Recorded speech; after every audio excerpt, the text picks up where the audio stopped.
My sister made my daughter babysit her toddlers for hours every day, while she went to salons and shopping. Then she blamed her for something she didn't do. My parents took her side. But I found a way out, and their lives changed forever. When I pulled into my sister's driveway and saw the ambulance parked out front, my heart dropped straight into my stomach. I didn't even bother shutting off the car. I ran up the steps, lungs burning, heart thudding in my ears. One thought, Mia. Something happened to Mia. I didn't take off my shoes. Just burst through the front door. In the living room, an EMT, Kimberly holding her youngest, and that kind of silence that hums before people start screaming. 4-year-old Lily was hiding behind the couch.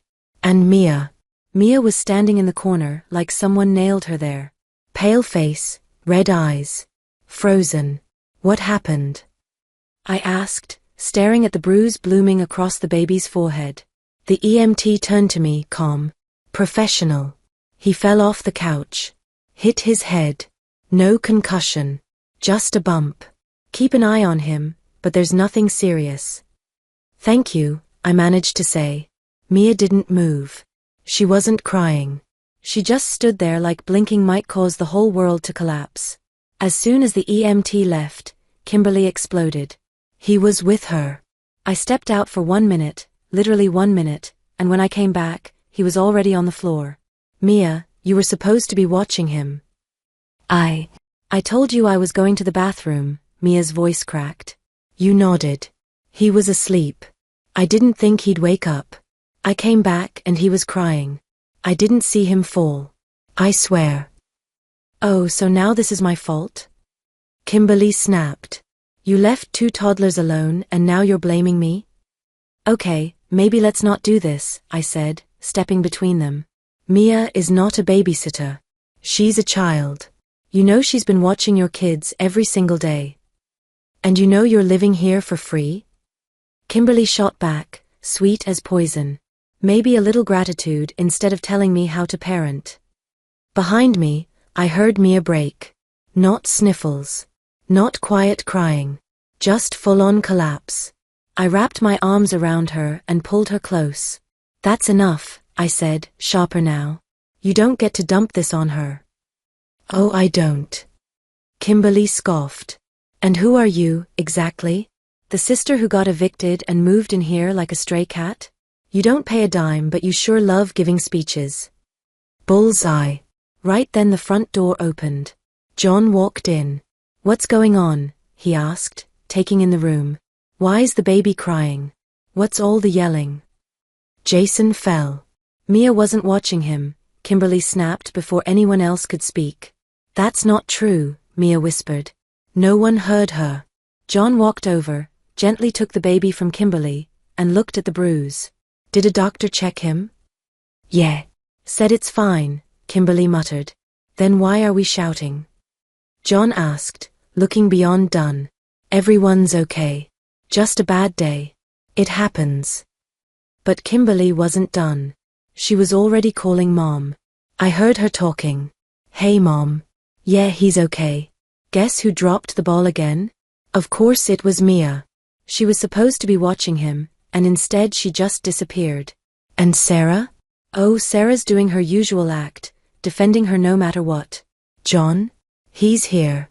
Saying no big deal like always. I looked at Mia. Let's go. We went upstairs. She sat on the bed, still shaking. I dropped the grocery bag I'd brought, cereal, frozen lasagna, oranges.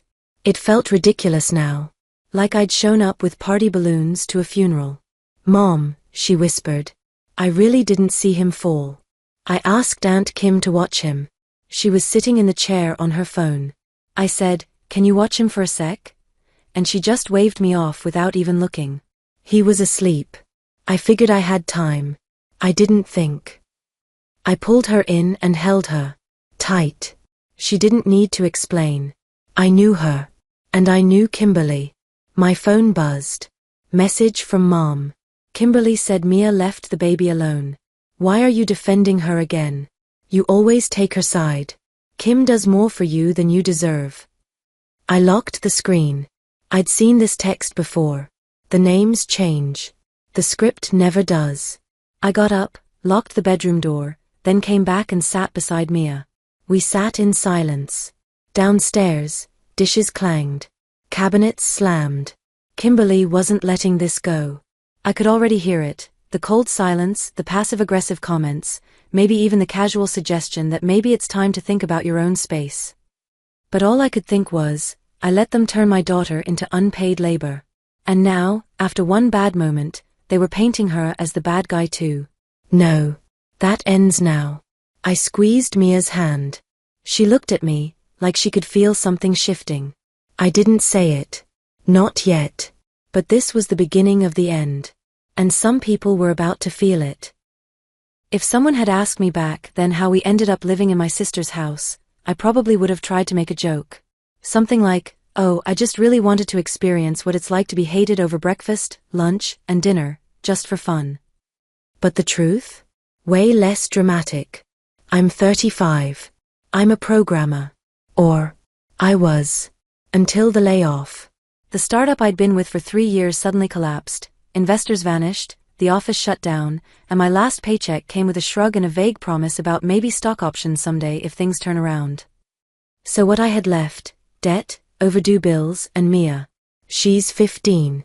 My daughter, my anchor, my reason to not lose it completely. We've been through a lot together, and I've tried to be everything for her, mom, friend, protector. She grew up learning not to ask for much, and I watched her get quieter and braver with every year. Then came the letter from the landlord, 2 weeks to move out. At the time, I thought I could still pull it together. Just the day before, I'd gotten a call from a big company. They were looking for someone for a short-term contract project, remote work, flexible hours. Not a dream job, but it was something. The guy on the phone said, "You're a great fit. We'll confirm in writing. Project starts in 3 weeks. 3 weeks. I didn't have 3 weeks. I didn't have rent money either. I hadn't even figured out where we were going to stay when Kimberly called. Yep. Little sister. 10 years younger, prettier, always the golden child. I hadn't talked to her in months. But our parents had apparently filled her in, job loss, apartment, the whole story. And she called with this voice full of sympathy, like we were close or something. "Sarah, come on. Don't be silly. Come stay with us. We've got space. Stay as long as you need." It's funny how easy it is to offer help when you've got an angle. Back then, I wanted to believe she was sincere. Maybe she'd changed. Maybe she'd grown up. Maybe I was holding on to old grudges for nothing. I cried after that call. Back then, it was relief. Now? It's anger. Anger that I didn't see it coming. Kimberly is 25. Always the favorite. Beautiful, charming, sweet little Kimmy. Mom used to say, "Kimmy is a gift. And you, Sarah, well, you're our serious one." Dad would smile when Kimberly threw tantrums and frown when I asked questions. Spoiler alert, not much has changed. My parents called right after she invited us over, not to check on me, but to gush about how generous Kimberly was for taking us in. "You should be grateful, Sarah. She's doing her best. It's not easy with 3 kids. 3? She has 2. Well, now it's 3. You and Mia count 2. Cute." Kimberly's house looked like a catalog spread, perfect porch, spotless facade, pastel curtains, a swing set out back. Her husband John is 33, a civil engineer. She's on maternity leave with their 2 kids, 2-year-old Jason and 4-year-old Lily.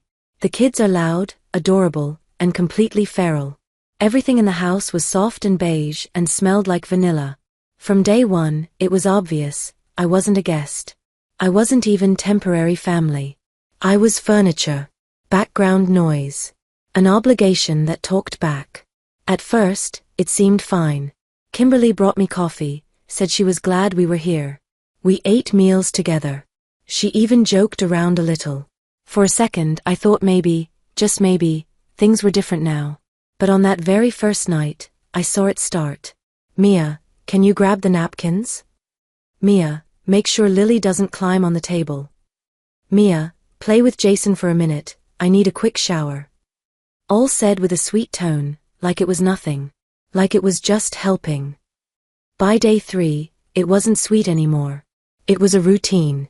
I spent my days working, test tasks, freelance gigs, job applications. I tried to take up as little space as possible. But Mia?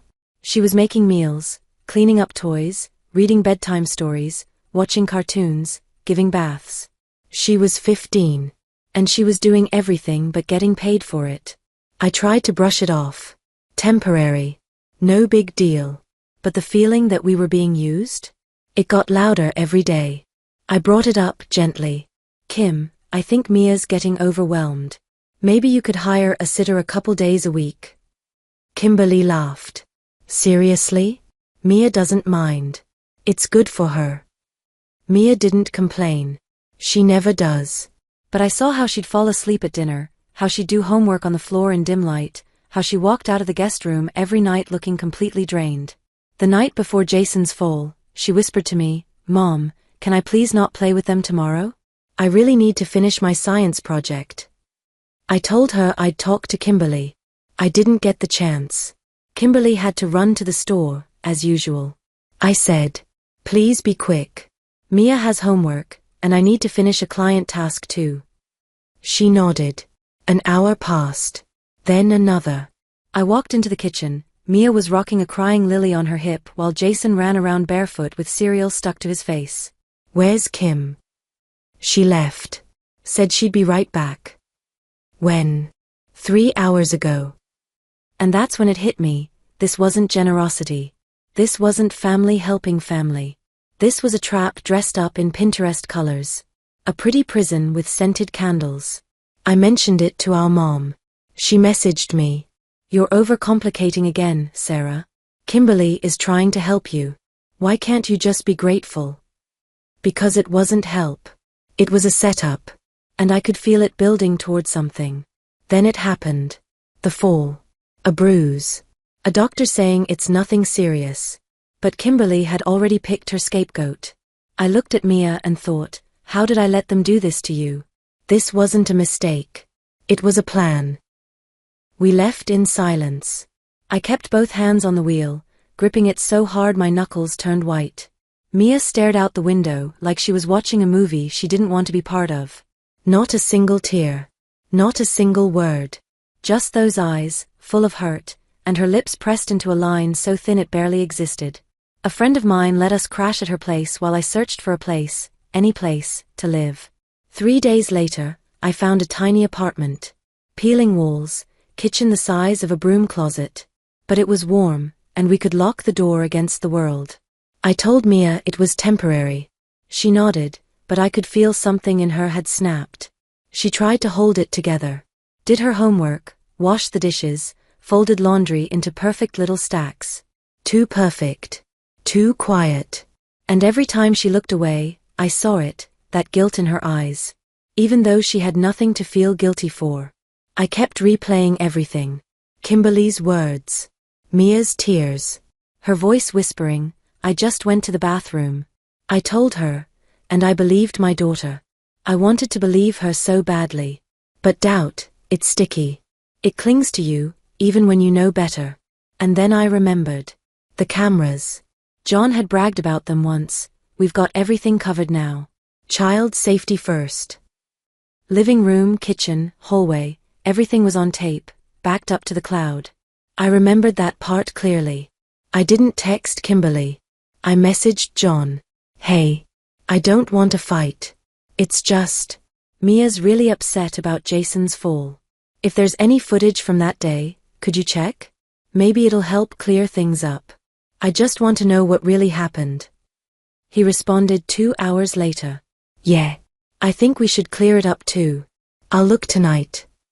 The next morning, he texted again. "I found the footage. It shows the moment.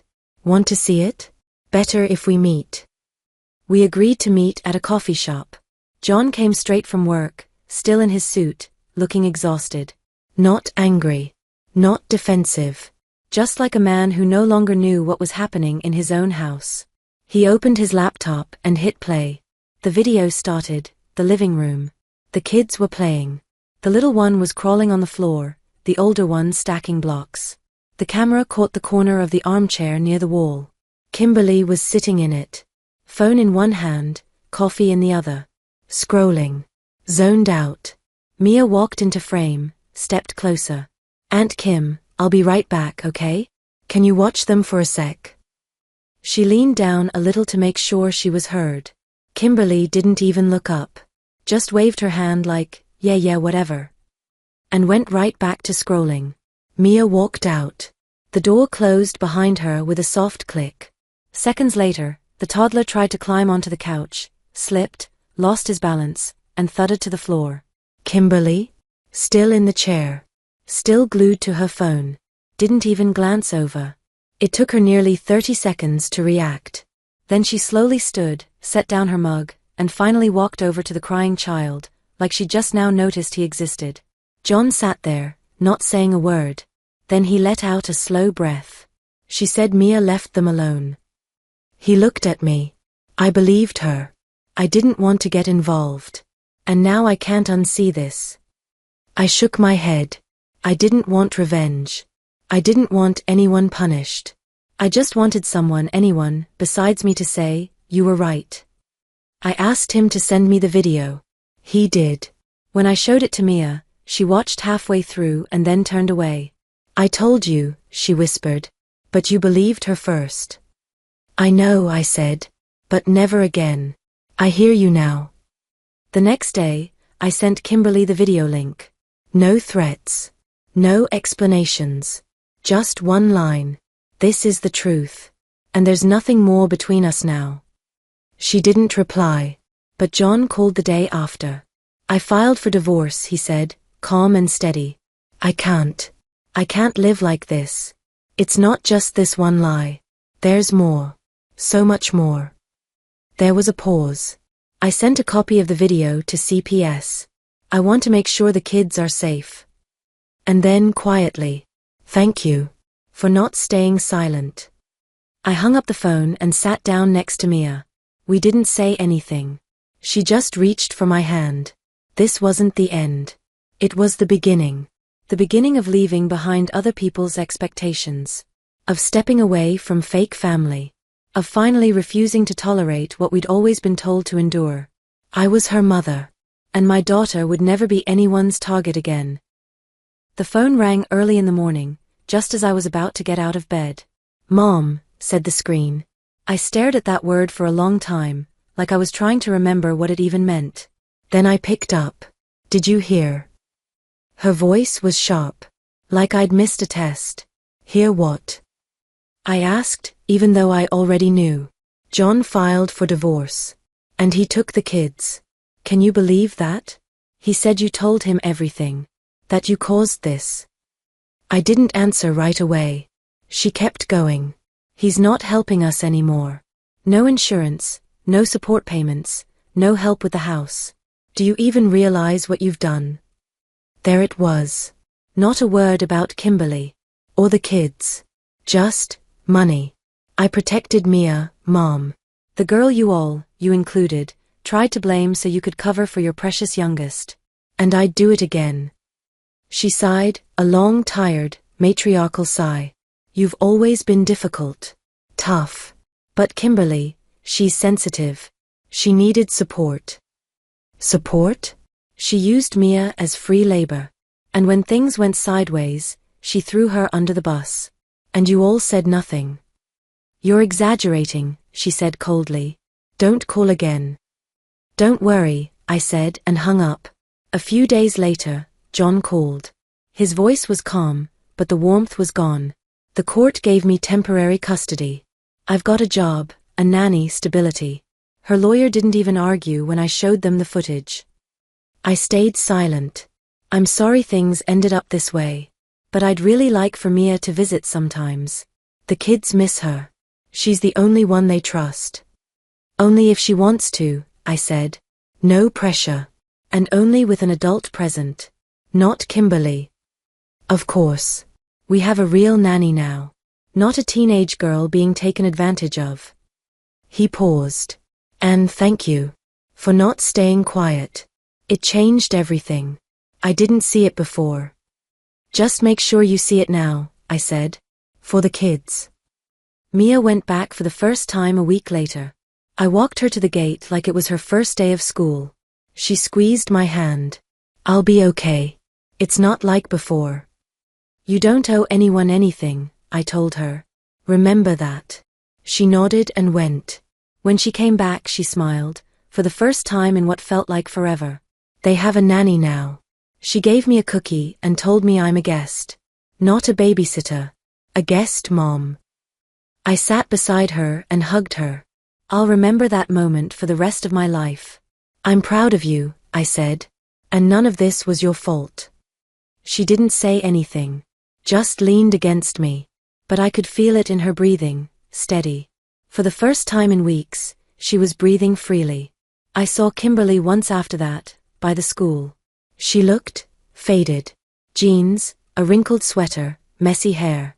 A shadow of the polished sister who used to give us side eyes for wearing the same outfit twice.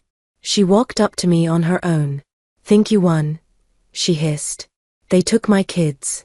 My husband. My life." "I didn't take anything from you," I said. "You burned it all down yourself. I just made sure my daughter wasn't the firewood." "You're my sister." I looked at her. Slowly. Being sisters isn't about blood. It's about choice. And I made mine. She turned away. I didn't feel anger. Just tired. And relieved. I barely heard anything about my parents after that. Just whispers. That they were cutting back. That John wasn't paying their insurance or helping with the mortgage anymore. I heard Dad even got a job at an auto repair shop. I guess pride doesn't last long once the deposits stop showing up. My mom tried calling a few more times. Left voice messages like, "You know how hard things are for us now. Don't you feel bad for your father? You've changed since you got so close to that Mia of yours." I never replied. Not once. Mia and I moved into a slightly bigger apartment. I landed a solid job, finally. Mia started seeing a school counselor, on her own terms. She sometimes hung out with John's kids, but it was always her choice. Always with boundaries. She didn't jump anymore when an unknown number called. She didn't flinch at the mention of Kimberly's name. One day she said, "I feel like myself again. Or maybe even better than before." There was no revenge. Just air, clean, warm, like after a storm. We didn't win. We just stopped being victims. And that, it turned out, was enough. That's my story. I'm not here for sympathy, and I'm not trying to be a hero. I'm just a mom who finally said enough, and didn't look away when things got ugly. What do you think? Did I do the right thing? Let me know in the comments. I'd really love to hear your thoughts. If this story resonated with you, hit the like button, subscribe, and turn on notifications. There's more to come, real stories, tough ones, honest ones. Thanks for sticking around.